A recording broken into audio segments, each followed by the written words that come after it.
Shalom Aleichem. Hoje em nosso vídeo vamos discorrer um pouco sobre o que é a Torá. Para muitas pessoas existem dúvidas sobre a origem da Torá. Vamos ver um pouquinho sobre isso agora. A palavra Torá em hebraico significa instrução, apontamento, lei. E é o nome dado aos 5 primeiros livros do Tanakh. A Torá também é chamada de Hamishah Humshei Torá, as 5 partes da Torá que constituem o texto central do judaísmo. É fundamental entendermos que a Torá ela está ligada na sua raiz à instrução, uma instrução que, após ser incorporada ao nosso dia a dia, se transforma em lei. Como podemos entender isso? Dando um exemplo, para quem vai tirar uma carteira de motorista ou para quem já tirou, quando se está fazendo autoescola, nos são ensinadas várias regras e os símbolos que aparecem nas ruas durante os momentos em que estaremos fazendo o percurso com os nossos carros, além de nas estradas.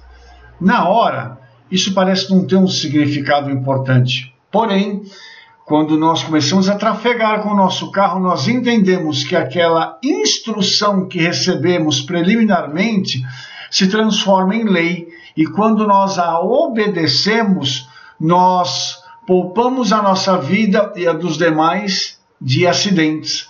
O mesmo acontece com a Torá. Todas as vezes que nós conhecemos o seu conteúdo, nós somos instruídos e de instrução isso passa a se tornar uma norma, uma lei, que quando seguida traz vida para nós e impede acidentes, tanto conosco quanto com as pessoas que estão também ao nosso redor. A Torá contém os relatos sobre a criação do mundo, a origem da humanidade, o pacto do Eterno com Abraham e seus filhos, libertação dos filhos de Israel do Egito, peregrinação de 40 anos até a Terra Prometida. Também tem os mandamentos e instruções que foram dadas a Moshe para que entregasse e ensinasse a Israel. Interessante, amados, é que a Torá ela contém as bases do conhecimento humano. E quando eu falo isso, eu estou querendo dizer que tudo que começou na humanidade está na Torá. Não falo somente da história da criação do universo, da criação dos seres vivos, da criação dos animais, da criação do homem, mas também daquelas normas que vão reger a nossa vida, que embrionariamente aparecem na Torá, para que nós possamos, através delas, desenvolver o nosso caráter, pois após o pecado, o homem necessita de regras. Antes mesmo de pecar, o Eterno deu um mandamento para o homem, o qual ele não conseguiu obedecer e por isso pecou. Então, depois do pecado, o homem precisa dessas regras para que ele possa não só se aproximar do Eterno para poder retornar à sua origem, como também para ter um relacionamento com o seu próximo. A Torá também é chamada de Lei de Moshe, e muitas vezes a Torá é usada dentro do judaísmo rabínico para designar o conjunto da tradição judaica, incluindo o Talmud. Interessante que o Eterno deu a Torá para Israel através de Moshe. Moshe, além de ser um homem muito humilde, Moshe foi um homem escolhido pelos céus para trazer não só o conhecimento das Escrituras ao povo de Israel, como também para trazer a libertação a esse povo e levá-lo até a fronteira de Canaã. Então, por isso, os nossos sábios apelidaram, digamos assim, a Torá de Moshe, porque ela foi dada por Moshe para Israel. O Eterno deu a Moshe e Moshe a repassou a Israel. E a Torá oral, o Talmud e os demais ensinamentos rabínicos que estão dentro desse universo chamado tradição judaica, são interpretações São conhecimentos mais profundos da Torá que nos levam a ter uma ideia muito diferenciada do que se tem no cristianismo, porque as interpretações são muito mais profundas, inclusive se trabalhando com os aspectos de números que estão contidos na gematria. Quais são as divisões da Torá?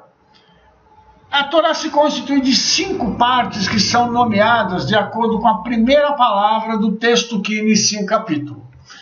São, então, Bereshit, que é, no princípio, conhecido como Gênesis, Shemot, nomes ou Êxodo, Vaikra, Eshamou, ou Levítico, Bamidbar, que significa no deserto, e foi chamado de Números, e Devarim, palavras, que foi chamado de Deuteronômio. A Torá tem essas 5 divisões principais, e isso nos leva a uma outra questão, que é a associação do número 5 com a Torá.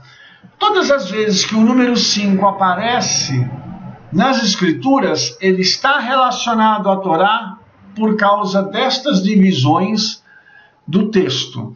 Então, todas as vezes que nós, nas Escrituras, encontrarmos ou nos depararmos com o número 5, a associação com a Torá deve ser imediata. Lembrando que Torá é ensino, é instrução. Então, todas as vezes que nós lemos a palavra lei, nós devemos associá-la primeiramente ao ensino e à instrução, depois a algo que deve ser obedecido. A Torá tem geralmente suas cópias feitas à mão, em rolos, e existem regras para que esses rolos sejam escritos e compostos, e o conjunto de um rolo pronto, ele se chama Sefer Torá, enquanto que as versões impressas em livros já são conhecidos como Humash, que significa 5 volumes. Então, tem uma coisa muito interessante aqui, que quando o manuscrito da Torá ou qualquer manuscrito da Tanakh é produzido, eles precisam ter exatidão total. Qualquer erro para escrever uma palavra ou mesmo uma letra inutiliza aquele manuscrito perpetuamente, devendo ele ser destruído. Portanto, nós podemos dizer que a Torá e os escritos judaicos que foram feitos por rabinos e por escribas, eles têm uma exatidão total. Por quê? Porque quando qualquer manuscrito foi produzido e teve qualquer problema, ele foi destruído. Para que não houvesse corrupção no texto, para que o texto permanecesse intacto. Para os judeus, é melhor ter o trabalho de destruir aquele documento e começar do zero do que ter um manuscrito corrompido e violar a palavra do Eterno, tornando-a assim maldição e não bênção para a vida das pessoas. A tradição judaica mais antiga defende que a Torá existe desde antes da criação do mundo e que ela foi usada pelo Eterno como um mapa da criação e principalmente do povo de Israel. No entanto, a Torá, como nós temos notícia dela, ela foi entregue pelo Eterno a Moshe para que ele pudesse chamar Israel do cativeiro, levando até Canaã. Os nossos sábios, que são homens de abençoada memória, eles nos dizem que as 22 letras da Torá, elas foram usadas para compor o universo. E o Eterno usou essas letras e usou a Torá em si como se fosse realmente um mapa, para que ele pudesse criar todas as coisas. Inclusive, nós temos uma curiosidade muito interessante que liga a Torá com Israel, a criação com Israel, que é algo fantástico. Se você pegar a primeira palavra que está na Torá, é Bereshit, no princípio, e a última palavra que está na Torá é Israel. Se você une essas duas palavras, você tem, no princípio, Israel. Então, desde que o Eterno começou a manifestar a criação de forma escrita, ele já apontava para Israel. Ou seja, Israel está no princípio de todas as coisas. Por isso, o Eterno entregou a Torá para Israel. Por isso ela não foi entregue a um outro povo qualquer. Uma outra coisa também bem interessante é que a história dos patriarcas, com o conjunto das leis que foram trazidas pelo Eterno e entregues a eles, vão dar ao povo de Israel essa noção de separação das outras nações do mundo. Isso significa que Israel é uma nação única no mundo porque Israel recebeu dos céus a orientação, a chave mestra para poder se conduzir em meio à humanidade, para que possa abençoar a humanidade, mas também influenciar a humanidade apresentando a ela o Eterno, o Criador de todas as coisas. Agora vamos falar um pouquinho do conteúdo da Torá. A Torá começa com Bereshit, que narra a criação e o princípio de todas as coisas. Então aqui se apresenta basicamente tudo que a gente conhece no mundo, os motivos do sofrimento, a corrupção do gênero humano, a justificação pela fé com Abraham, e o mundo descambando para a violência, e depois vem Noah com a salvação através da arca e tudo mais. Até que os filhos de Israel são sacados, depois são levados para o Egito, para depois eles serem tirados de lá por Moshe. Mas Bereshit, então, tem todos os princípios. Ali, nesse livro, nós temos o princípio de todas as coisas. E ali nós podemos ter também, atrelado a tudo isso, aquela noção das coisas que o Eterno deseja fazer com o homem. Ou seja, o Eterno já estabeleceu ali, inclusive, o plano da salvação da humanidade através de Yeshua. Isso fica claro de várias formas, e quando nós apresentamos, por exemplo, Noah com a arca e as pessoas que estavam lá, nós temos uma visão muito clara de como a salvação seria. O Eterno providenciaria um meio para que o homem fosse salvo, que é a arca. Noah significa descanso, o Eterno daria descanso para a humanidade através da salvação. E o número 8, que é o número de pessoas que foram salvas, significa recomeço. Ou seja, a salvação traria descanso e recomeço para a humanidade. E a salvação teria um objeto, alguém que canalizaria isso e levaria isso até o homem. No caso de Noah foi a arca. E o Eterno então manda Yeshua, que pode ser aplicado nessa figura da arca, para demonstrar que a salvação vai trazer muitos benefícios para todos aqueles que ouvirem a palavra e se encaixarem no padrão do Eterno. Depois nós temos o segundo livro da Torá, que é Shemot, que já fala do exílio e fala da escravidão do povo de Israel no Egito, quando o Eterno se manifesta ali em meio aos egípcios através de um homem que é nascido da tribo de Levi, chamado Moshe, e escolhe esse homem para que ele traga libertação para o povo de Israel. E uma coisa interessante é que esse foi o período em que os milagres aconteceram de uma forma espetacular na história de Israel. Moshe, ele foi o canal para que esses milagres acontecessem, e no Monte Sinai a Torá é dada pelo Eterno para Israel. E ali Israel recebe como povo os mandamentos para que eles possam seguir, tomar posse da terra prometida e se estabelecerem ali como uma nação. Depois nós temos Vaikra, que você conhece como Levítico, e ali são apresentados os aspectos dos korbanot, que são os sacrifícios, as regras de kashrut, que é a forma como nós devemos nos alimentar, e a sistematização do ministério sacerdotal, mostrando quem são os sacerdotes, o que eles vestem, como se comportam e como oferecem os sacrifícios para poderem atender as expectativas não só do pecador que está oferecendo, como também do Eterno.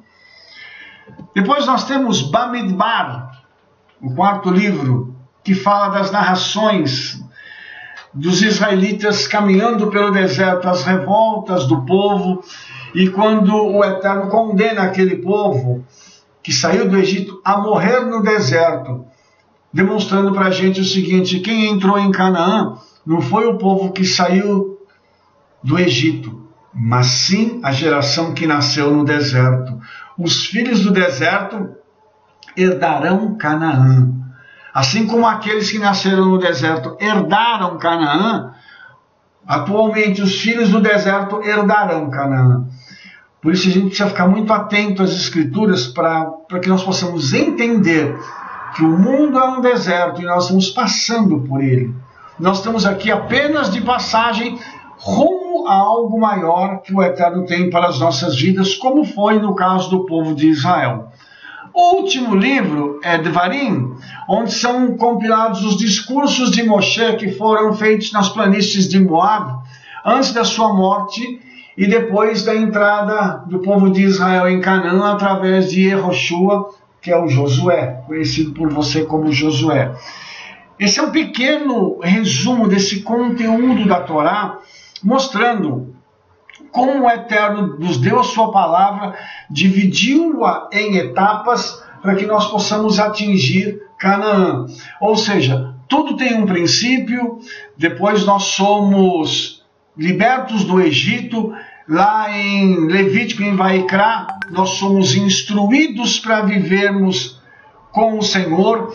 Depois ele nos dá as suas leis e a sua palavra, ele repassa tudo para nós de novo no final, com um discurso para que nós possamos entrar na Terra Prometida. Então essas etapas elas são cumpridas na vida de todas as pessoas. Identifique em que etapa você está, para que você possa compreender em qual é o teu processo de ascensão até chegar à Terra Prometida. Nós temos também os textos da Torá, que são meditações semanais.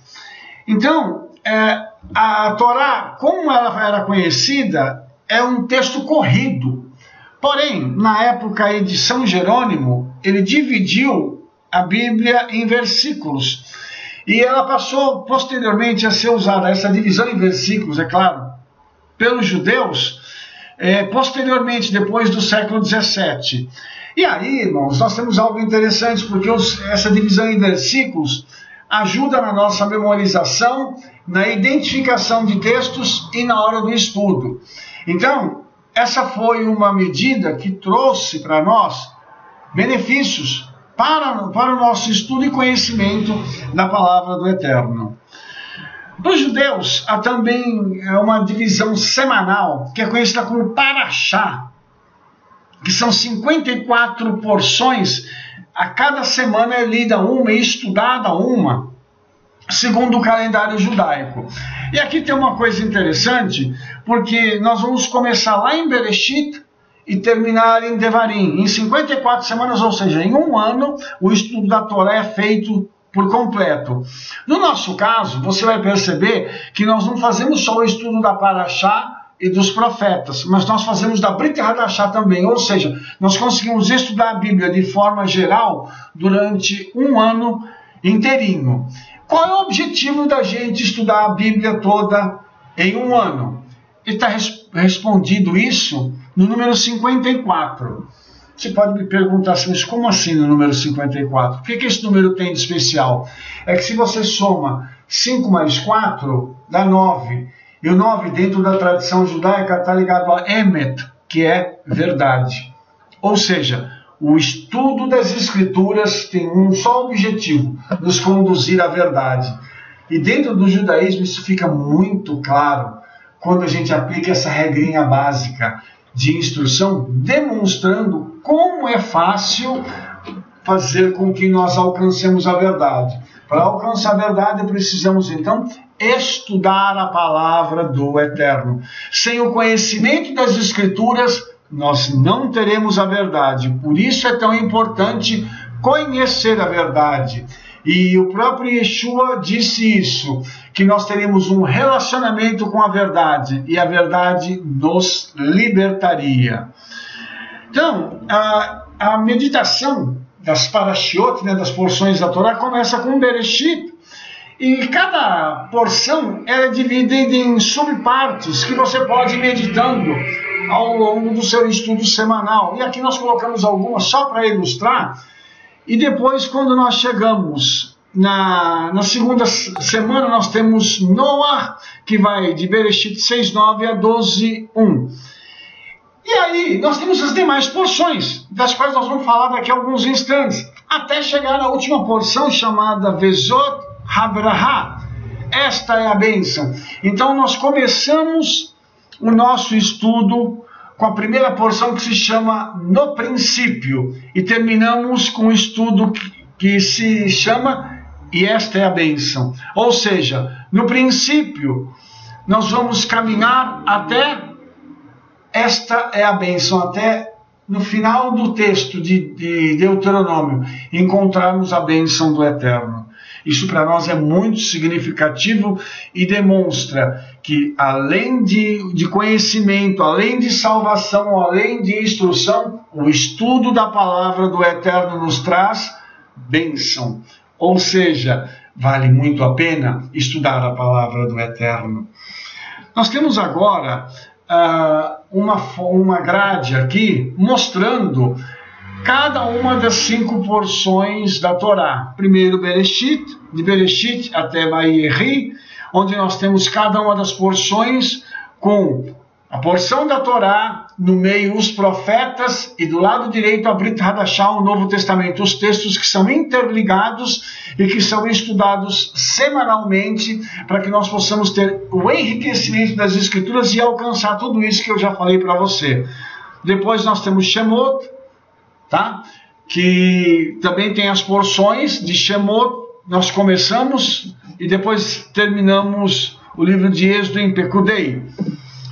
Depois nós temos Levítico, né? O livro sacerdotal, o livro que fala das coisas mais espirituais da Torá, que começa com Vaikra e termina em Bekukotai. Depois nós temos Bamidbar no deserto, que é Números, onde nós começamos com essa porção no deserto e terminamos com Maasei, que são as partidas. E depois nós entramos em Devarim, que é a última porção da Torá, e terminamos em Vezot Habraha.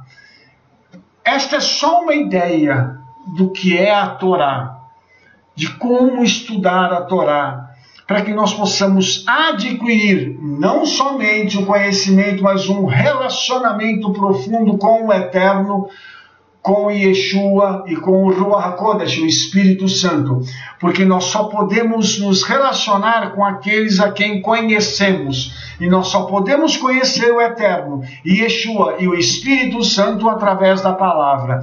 Sem o conhecimento das Escrituras, é impossível termos um relacionamento com o Todo-Poderoso. Para saber mais, acesse o nosso site www.shemaisrael.com. Shema Israel, a sua conexão com o judaísmo messiânico no Brasil. Shalom, shalom, Shavuot Tov, Beshem Yeshua Mashiach. Amém ve amém.